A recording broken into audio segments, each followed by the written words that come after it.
The way people describe dragging me out to a town square and stoning me to death, it's like, wow, that's indicative of the time frame you're thinking in, isn't it?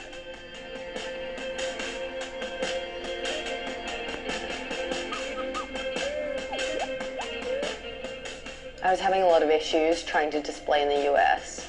You know, security risks, the amount of death threats I was receiving, to the point where a lawyer was like, actually, you should go to the police and file a report in case something does happen to you. Your genitals don't define your power, your gender, or your status. And basically, you can be a massive prick despite what's in your pants. Hello, I'm Illma. I am a professional badass and visual artist, aerosol artist, whatever you want to call it. I've been creating works for probably since I was 3 years old, and my mum told me not to draw on walls, and now ironically I do it for a living.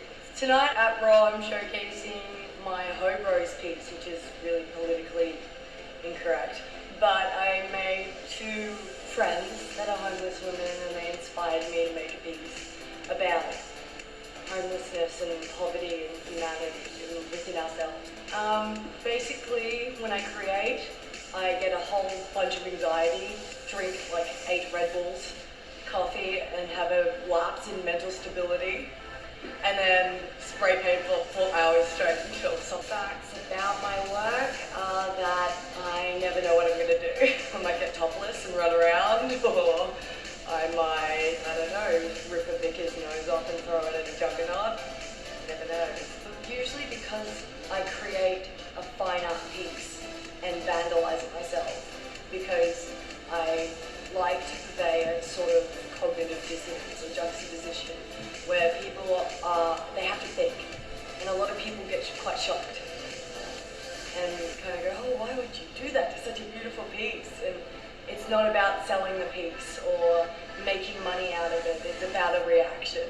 My aspirations for my work would probably be anything. I'm the world that I always try to do whatever the hell I want. Now this is Illma Gore, and she's 22 years old, and she doesn't realize right now that she's ruining her life. That I would be tattooed from head to toe in strangers' names or words or pictures that they chose to create a whole piece of artwork. When I was 14, 15, I ended up homeless. That's how I got into street art. I just knew that's what I wanted to do for the rest of my life. And we got stopped by Border Patrol within like 5 minutes of building the fence.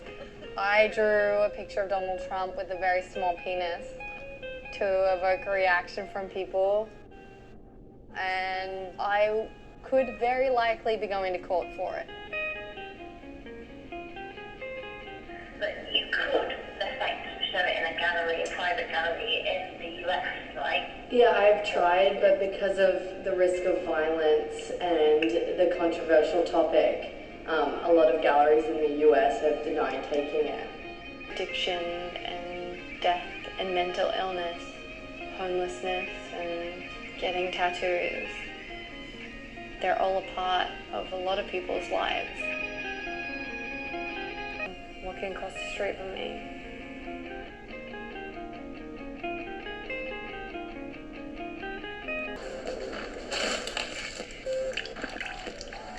My name's Illma Gore. I am an artist. I'm actually painting a protest piece against the Trump inauguration.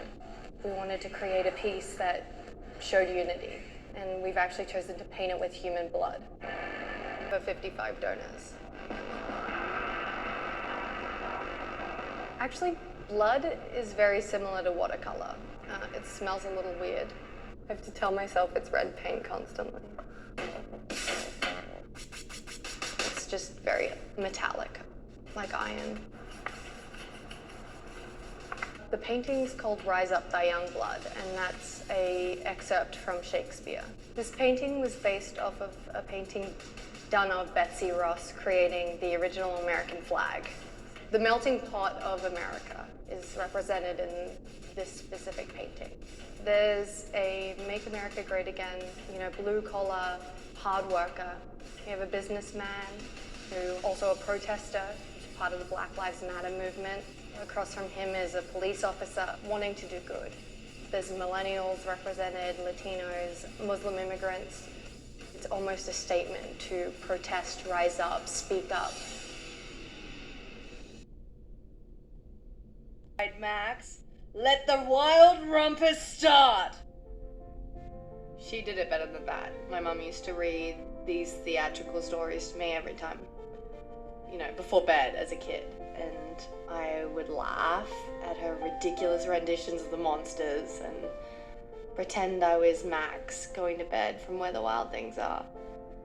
And when she died, I wanted to see that memory every day when I woke up, so I had it tattooed on my neck. We all have a different way of telling stories. Yours create this art piece. Everyone has a story. Let me tattoo yours. The supporters.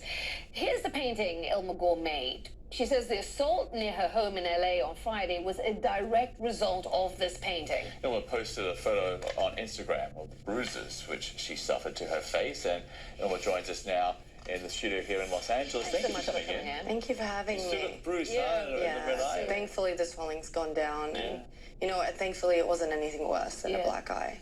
How did a car full of Trump supporters seemingly sort of randomly driving by recognize you and jump out and do this? I'm not sure if it was to do with the protests happening in Orange County, or if someone by my house has actually noticed me before and stalked me out, but I have had so many violent threats online through email, through social media, because of the painting. And what did the threat specifically about the painting? I mean, one says specifically, this is a disgusting painting, you better put extra locks on your doors, you better watch your back, we're gonna find your address. Ridiculous things, from shooting me in the head to rape. It's awful. It's horrible. Did you expect this when you did the painting? I mean, it's Donald Trump nude. Right. So I expected a reaction. I could have never imagined it to go this far. Did you, the way the painting is done, the proportions and all the rest of it, I mean, was this Small hands. Small hands. And the correspondingly small everything else. Small, small little hand. dot. Yeah, little dot. Okay. Was the intention here to mock him? It actually was a political statement, but it wasn't on his, immature kind of campaign. It was actually on the way we perceive our physical selves and the way we put definitive kind of ideologies on the way we actually view what's in our pants. The painting has the same meaning even if I did it with female genitalia or a big don, and you can still be a massive prick despite what's in there. That's kind of the idea. I don't think we can use that word on basic cable, but it's okay.